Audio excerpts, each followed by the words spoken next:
আসসালামু আলাইকুম, সবাইকে কেমন আছেন? সবাই আশা করছি ভালো আছেন। আজকে আপনাদের সাথে শেয়ার করব বিফ বিরিয়ানি আমি কীভাবে রাঁধুনি রেডিমিক্স বিরিয়ানির মশলা দিয়ে তৈরি করি এবং খেতেও শেফের চেয়েও কম মজা হয় না, খুব ভালো একটা টেস্ট আনতে পারি। এই বিরিয়ানির মশলাটা ইউজ করলে আপনার আর কিছু লাগবে না। তাহলে চলুন কীভাবে রান্না করি এই রেসিপিটা শেয়ার করে ফেলি। প্রথমে আমি এখানে 1 কেজির চেয়ে বেশি মাংস নিয়েছি। মাংসগুলোকে আমি যে পাত্রে রান্না করব সেই পাত্রেই নিয়ে নিচ্ছি। এখন আমি প্রথমেই মাংসের মধ্যে দিয়ে দিচ্ছি পেঁয়াজ কুচি। এখানে আমি পেঁয়াজ কুচি দিব 2 কাপ পরিমাণ। তারপর আমি এর মধ্যে দিয়ে দিচ্ছি রসুন বাটা 2 টেবিল চামচ পরিমাণ। তারপর দিয়ে দিচ্ছি আদা বাটা 2 টেবিল চামচ পরিমাণ। দিয়ে দিচ্ছি মাংস সিদ্ধ করার জন্য স্বাদমতো লবণ এবং দিয়ে দিচ্ছি গরম মশলা 3 চা চামচ পরিমাণ। দিয়ে দিচ্ছি টক দই, এখানে টক দই আছে 4 টেবিল চামচ পরিমাণ। দিয়ে আমি এগুলোকে ভালোভাবে মেখে নিচ্ছি। হাত দিয়ে খুব ভালোভাবে মেখে নিতে হবে যাতে প্রতিটা মাংসের মধ্যে মশলাগুলো পৌঁছায়। এখন দিয়ে দিচ্ছি খাবারের তেল।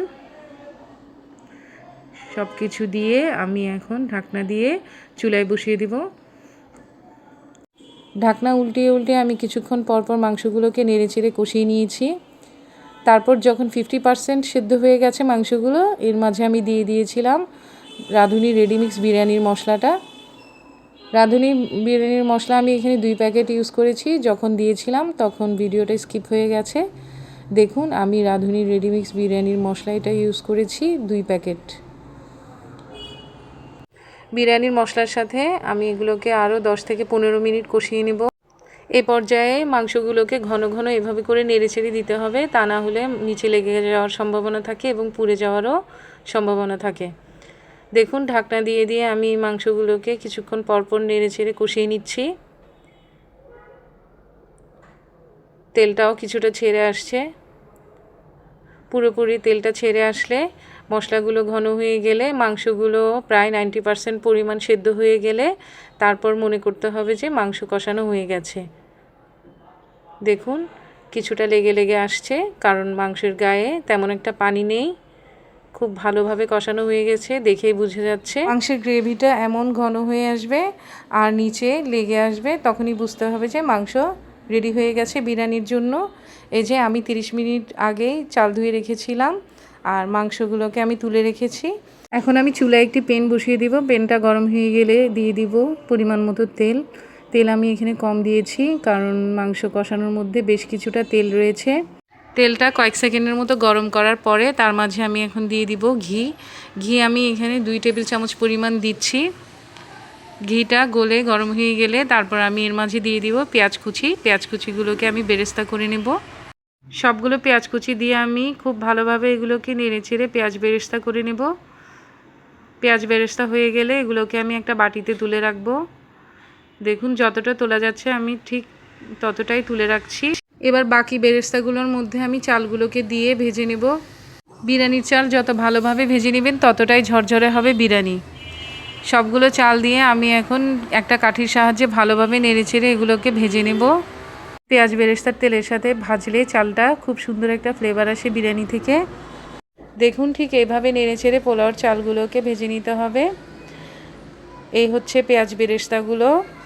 এখন আমি এর মাঝে দিয়ে দিচ্ছি মটরশুঁটি দিয়ে চালের সাথে আমি খুব ভালোভাবে নেড়েচেড়ে ভেজে নিব। এই মটরশুঁটিগুলো আমরা সারা বছর সংরক্ষণ করে খাই।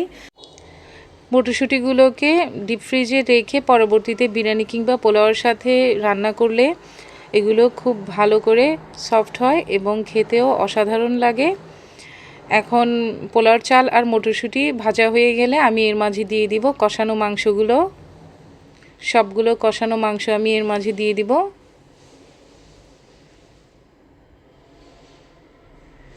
দিয়ে চালের সাথে মাংস খুব ভালোভাবে আমি নেড়েচেড়ে মিক্স করে নিব। দেখুন একটা কাঠির সাহায্যে আমি খুব ভালোভাবে মাংসগুলোকে চালের সাথে মিক্স করে নিচ্ছি। এখানে চাল আছে 2 কেজি পরিমাণ আর মাংস আছে 1 কেজির চেয়েও বেশি। মাংস এবং চাল ভালোভাবে মেশানো হয়ে গেলে আমি এর মধ্যে দিয়ে দিব গাজর কুচি।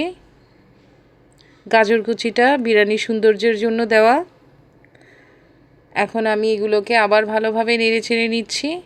সব কিছু একসাথে ভালোভাবে নেড়েচেড়ে নিতে হবে যাতে বিরিয়ানির স্বাদটা ব্যালেন্সে থাকে।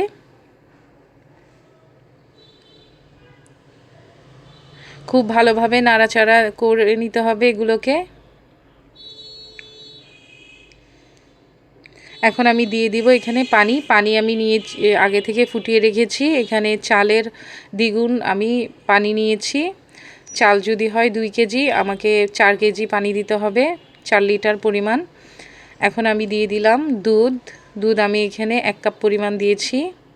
যেহেতু আমি পানি চালের ডাবল দিয়েছি সেজন্য দুধটা একটু কম দিয়েছি। দুধটা দিলে বিরিয়ানিটা খেতে জুসি হয়। এখন তার মাঝে আমি দিয়ে দিয়েছি চাল অনুযায়ী লবণ, তারপর দিয়ে দিলাম কাঁচামরিচ, দিলাম টমেটো কুচি ফালি করা। সব কিছু দিয়ে আবার আমি নেড়েচেড়ে দিচ্ছি। খুব ভালোভাবে নেড়েচেড়ে ঢাকনা দিয়ে ঢেকে দিতে হবে।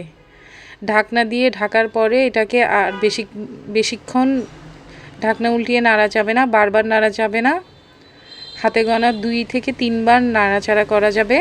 এর চেয়ে বেশি নাড়াচাড়া করলে ভাত সুন্দর হবে না, বিরিয়ানি ভাতটা। দেখুন আমি যখন এগুলো ফুটে উঠেছে তখন আমি একবার নাড়াচাড়া করে দিচ্ছি। চারপাশ থেকে আমি একবার নাড়াচাড়া করে আমি আবার ঢাকনা দিয়ে দিব।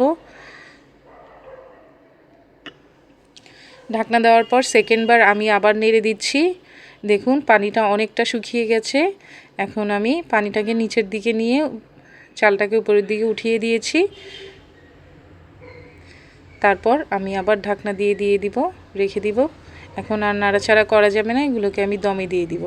এ পর্যায়ে দমে দিলে ভাতটা পারফেক্টভাবে সেদ্ধ হয়েও যাবে, তারপর পানিও শুকিয়ে যাবে। দেখুন এটা আমি দমে দিয়ে দিয়েছি। এখন আর আমি নাড়াচাড়া করব না। এই যে ফাইনাল লুক আমার বিরিয়ানির। দেখুন পানিটাও পারফেক্টলি শুকিয়েছে এবং বিরিয়ানিটাও খুব ঝরঝরে হয়েছে। আমার এই বিরিয়ানির রেসিপিটা যদি ভালো লেগে থাকে তাহলে আমার চ্যানেলটাকে সাবস্ক্রাইব করে আমার ভিডিওটাকে লাইক করে আমার পাশে থাকবেন এবং বেশি বেশি করে শেয়ার করে দিবেন বন্ধুদের সাথে। দেখুন বিরিয়ানিটা কি সুন্দর ঝরঝরে হয়েছে। এখন আমি পেঁয়াজ বেরেস্তাগুলোকে এর উপর দিয়ে ছড়িয়ে ঢাকনা দিয়ে ঢেকে দিব। এতে করে বেরেস্তার গ্রানটা আরও বিরিয়ানির সাথে মিশে যাবে। দেখুন আমার বিরিয়ানির ফাইনাল লুক। ধন্যবাদ সবাইকে, ভালো থাকবেন সবাই এবং আমার পাশে থাকবেন।